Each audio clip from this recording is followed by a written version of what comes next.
Good afternoon, everyone. Today I'll be discussing an economic historian whose name is W.H. Moreland.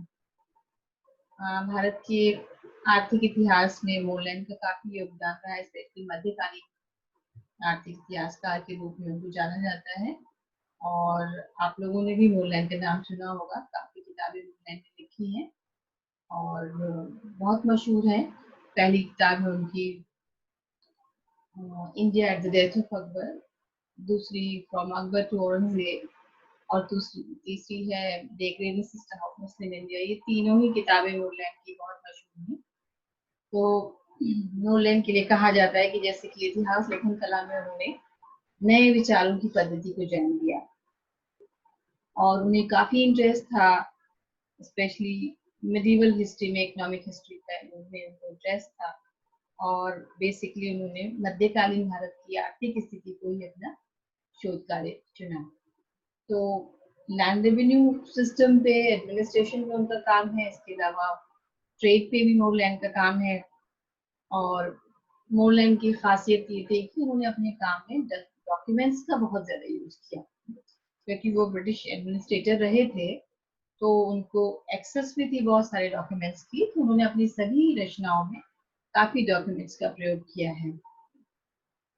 अगर अब हम थोड़ा सा उनके अर्ली बैकग्राउंड के बारे में बता दें तो उनका जन्म जो है 1868 में आयरलैंड में हुआ था और उन्होंने 1889 में सिविल सर्विसेज की का एग्जाम पास किया और फिर उसके बाद वो भारत आ गए थे। और पहली जो उनका जो पहला अपॉइंटमेंट था वो एज असिस्टेंट सेटलमेंट ऑफिसर जो है वो यूनाइटेड प्रोविंसेस में हुआ। उसके बाद में 1899 में यूपी के कलेक्टर भी रहे और बाद में वो लैंड रेवेन्यू और एग्रीकल्चर डिपार्टमेंट में डायरेक्टर हो गए थे। तो वहाँ उन्होंने काफी साल काम किया एक एडमिनिस्ट्रेटर के तौर पर और उनको बेसिकली लैंड रेवेन्यू एडमिनिस्ट्रेशन से रिलेटेड जो रिकॉर्ड्स थे उसकी जांच का काम सौंपा गया था। तो उन्होंने जो है वो कई साल तक जो उस वक्त रेवेन्यू ऑफिसर्स होते थे, कानून को जो पहले भी ये टर्म यूज होता था, उनको ट्रेनिंग देने का भी काम किया। और ऐसा कहा जाता है कि 90 इन्होंने सबसे पहला एग्रीकल्चर कॉलेज कानपुर में एस्टेब्लिश किया और 1907 और 1908 में जब अकाल हुआ था तो उस वक्त भी उन्होंने काफी काम किया। अकाल के समय भी उनको सरकार की तरफ से सम्मानित भी किया गया। तो प्रशासन से संबंधित उन्होंने उसी वक्त कई रचनाएं भी प्रकाशित की, जिसमें मेजर उनका काम था the agriculture of the United Provinces, उसके बाद revenue administration of the United Provinces और notes on the agriculture condition and problems of the United Provinces. और उनके सभी रचनाओं में बेसिकली जो प्रेजेंट की कंडीशन है, जो किसानों की दशा है, वो मुख्य रूप से उन्हें दर्शाने की कोशिश की है। और अपने रेवेन्यू एडमिनिस्ट्रेशन में उन्होंने उनका काफी एक्सपीरियंस था और अपनी इस तरह की रचनाओं में उन्होंने भू राजस्व लेने के नियमों पर भी प्रकाश डाला है कि किस तरह से लैंड रेवेन्यू जो है वो कलेक्ट करना चाहिए। और उसके उन्होंने कुछ रूल्स एंड रेगुलेशंस डिस्कस किए, जिसमें उन्होंने ये डिस्कस किया कि पहली बात तो ये है कि जो लैंड रेवेन्यू है उसको वार्षिक रूप से यानी एनुअली इसको तय करना चाहिए।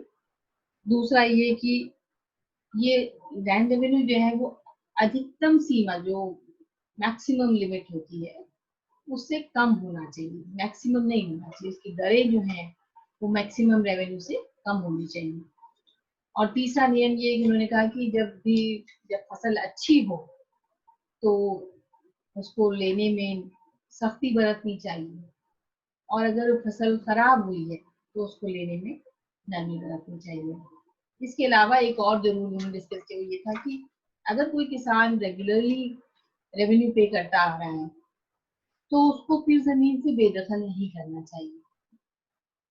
बाद में मोरलैंड के जो ये रूल्स एंड रेगुलेशंस थे, भू राजस्व जो प्रशासन था उससे संबंधित जो फैसले लिए गए तो उसका ये हिस्सा बन गया, उसको इंक्लूड किया गया। तो काफी कुछ मोरलैंड ने भारत की मध्यकालीन भारत की आर्थिक स्थिति पर लिखा, उन्हें काफी जानकारी हो गई थी एडमिनिस्ट्रेशन में रहते हुए। और 1916 में वो रिटायर हो गए। तो रिटायर होके वो वापस इंग्लैंड चले गए और फिर उन्होंने वहां जाकर भी, उनकी रुचि इस सब्जेक्ट में थी, इकोनॉमिक हिस्ट्री में थी, मध्यकालीन भारत की आर्थिक स्थिति में थी। तो उन्होंने वहां जाके भी बहुत गहराई से अबुल फजल की किताब आईन अकबरी का अध्ययन करना शुरू किया, ताकि वो जानकारी ले सके उस समय की ओरिजिनल सोर्स से। उन्होंने फारसी भाषा का भी ज्ञान हासिल किया और अपनी नियुक्ति के दौरान जब वो ब्रिटिश एडमिनिस्ट्रेशन में रहे थे, उनको काफी डॉक्यूमेंट्स की जानकारी थी। तो उसके बाद उन्होंने जो अपने रिसर्च पेपर्स वगैरह लिखे, तो उन्होंने उनकी उन डॉक्यूमेंट्स के बेसिस पे जो इसकी उनको एक्सेस थी और जो उनका इतना एक्सपीरियंस था और जो पर्शियन में जो उन्होंने सोर्सेज पढ़ी थी, उसके बेसिस पे उन्होंने कुछ आर्टिकल्स लिखे, रिसर्च आर्टिकल्स में एक है Ain Akbari, a possible base line for the economic history of modern India. दूसरा है prices and wages under Akbar. तीसरा है Akbar's land revenue system as described in the Ain Akbari. चौथा है the value of money at the court of Akbar. इसके अलावा एक है the agricultural statistics of Akbar's empire. और उन्होंने ये कहा कि मतलब अबुल फजल के काम से ये काफी कुछ जो उस वक्त की जो आर्थिक स्थिति थी वो स्पष्ट हो जाती है। उस वक्त के भारत की एक बहुत क्लियर पिक्चर उभर कर सामने आती है। लेकिन इसके बावजूद उन्होंने कहा कि वो तस्वीर सही है कि नहीं है, कि जो अबुल फजल कह रहा है वो एग्जैक्टली वही तस्वीर है, वही इंफॉर्मेशन सही है कि नहीं है, उसके लिए जरूरी है कि मतलब और कुछ किया जाए। तो उनको क्यूरियोसिटी थी ये जानने की। तो इसी से फिर उन्होंने, उसका रिजल्ट ये हुआ कि उनकी ये पहली बुक सामने आई जिसका टाइटल था India at the death of Akbar, और जिसमें उन्होंने लैंड रेवेन्यू एडमिनिस्ट्रेशन अकबर के पीरियड की जो इकोनॉमिक हिस्ट्री थी उस पर प्रकाश डाला है।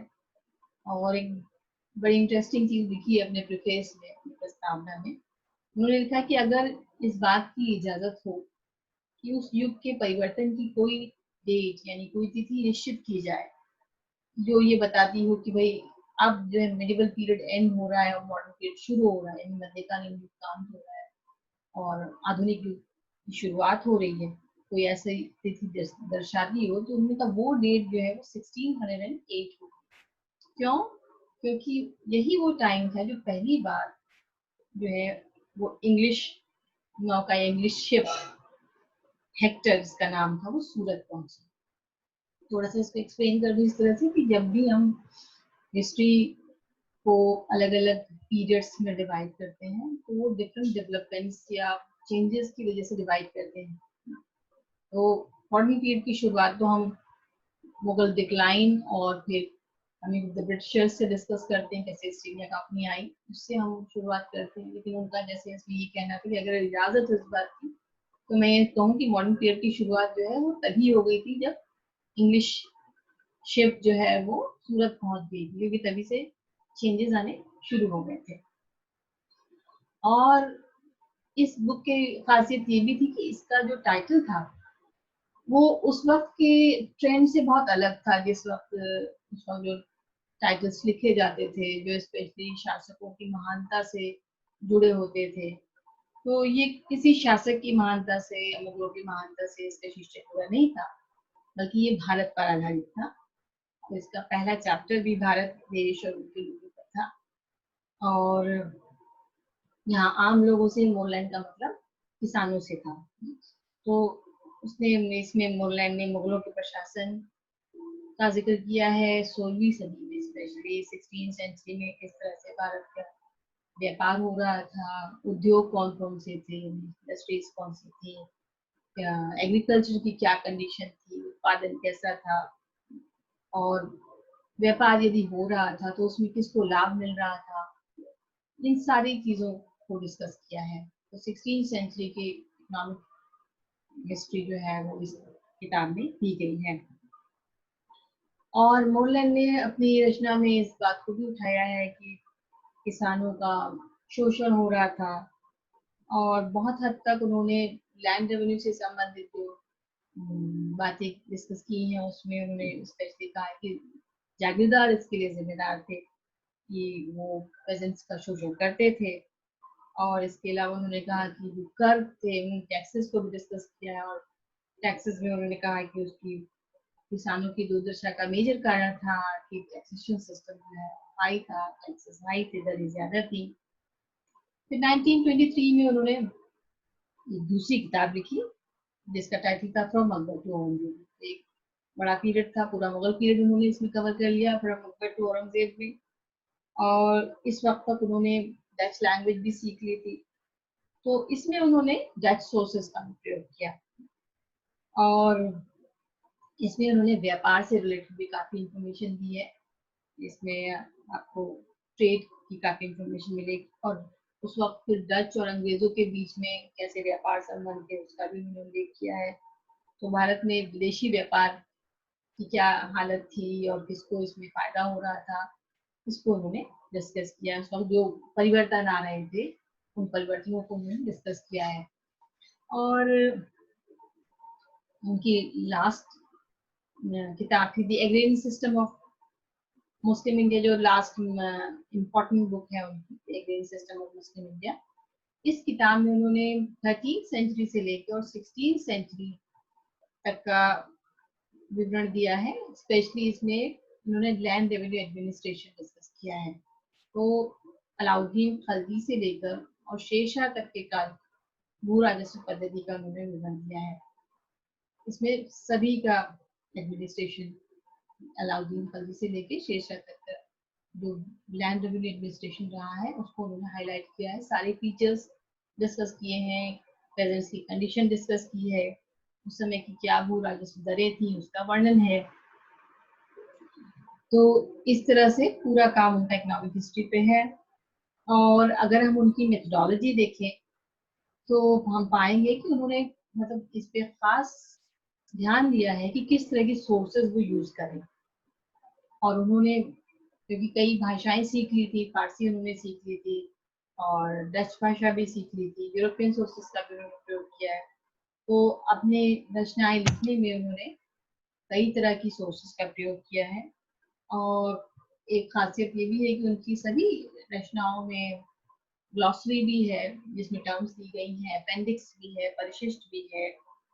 और उन्होंने बहुत सारे ऐसे रिकॉर्ड्स का भी प्रयोग किया है, ऐसे दस्तावेजों का भी प्रयोग किया है जो पहले से पहले कभी नहीं किए गए थे। तो डॉक्यूमेंट्स के लिहाज से, यूज करने के लिहाज से हम देखें तो मोरलैंड का काम बहुत रिच है। और उन्होंने भू राजस्व से संबंधित सारे आंकड़े रिपोर्ट्स दी हैं, एडमिनिस्ट्रेटिव मैनुअल्स यूज किए, जैसे मैंने कहा कि वो प्रशासक रहे थे तो उनको बहुत सारी चीजों की जानकारी थी। तो एडमिनिस्ट्रेटिव मैनुअल्स हैं, रेवेन्यू रिपोर्ट्स हैं। इसके अलावा उन्होंने जो ओरिजिनल सोर्सेज में फरमान थे, जो फजल की किताब में है, दूसरे की अन्य सोर्सेज में उनको फरमान मिले थे इन सब चीजों से रिलेटेड, उन्होंने उनका भी यूज किया है। और जैसे मैंने आपको कहा उन्होंने और भी भाषाएं सीखी थी, डच सीखी थी, फ्रेंच सीखी थी, तो उसका प्रयोग भी उन्होंने कई इन भाषाओं में जो स्रोतें थी, सोर्सेस थी, उनको यूज करने में किया है। तो मोरलैंड का प्रभाव बाकी इतिहासकारों पे, जो आने वाले इतिहासकार थे, उनके समकालीन इतिहासकार और बाद में भी जो इतिहासकार आए, उन पर काफी गहरा था। और एक जाने माने इतिहासकार थे। इनका भी थोड़ा सा क्रिटिसिज्म भी हुआ है। वो इस कनेक्शन में हुआ था कि लोग कहते हैं कि थोड़ा सा पूर्वाग्रह दिखाई देता है उनका मोरों के प्रति।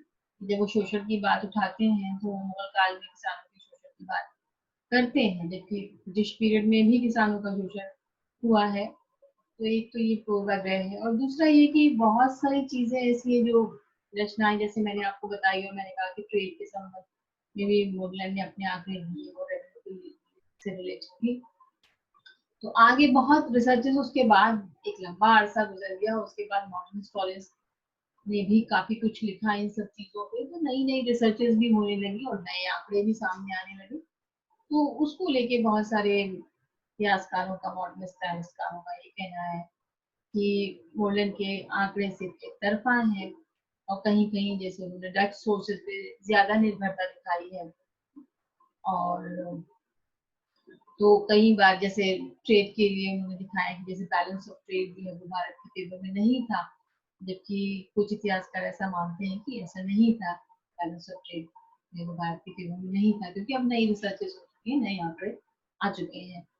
तो अ, फिर भी अगर हम इन सब चीजों को इग्नोर कर दें, क्योंकि वो काम बहुत पहले हुआ था, उस वक्त इतनी रिसर्चेस उपलब्ध नहीं थी, इतने काम उपलब्ध नहीं थे, तो हम ये पाएंगे कि उस पीरियड के एक वो बहुत बड़े इतिहासकार थे, स्पेशली आर्थिक इतिहासकार के रूप में हम जानते हैं।